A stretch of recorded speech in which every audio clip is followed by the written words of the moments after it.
Hi guys, I will tell you how to create table and how to insert data into table using SQL query. Finally, I will tell you how to fetch data from table. Let's start with a few steps.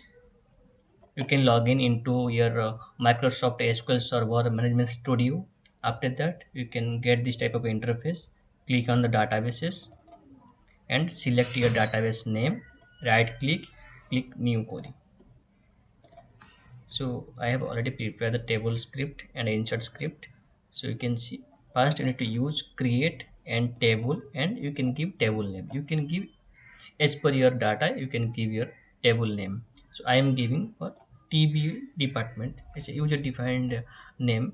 So you can give your meaningful table name when you are creating, and giving id is a column name, second column name is department name, third is location, and fourth one is department head. So I have four columns, and the first columns I am using primary key.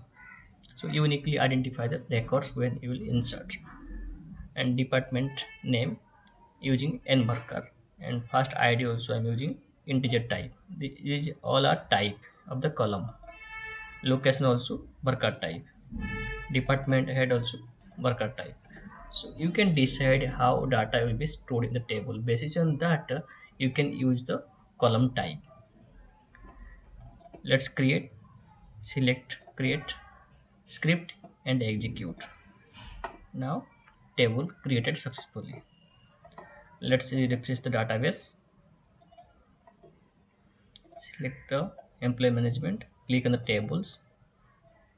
Now you can see a tbl department table has created successfully. Now you can insert data into the table using insert script. So insert script, how you can write? First you can use insert keyword and into keyword, and you can give your table name and use values, and you can pass the column value. So I'm passing here 1 IT department London Rick. So here four columns are there, so I'm passing all the values. If you will use the identity column for the particular ID, so not required to pass. Now here I am not using identity column, so manually I am passing the value to that particular column. Now let's execute. Now you can see four records inserted. How we can check the records from table?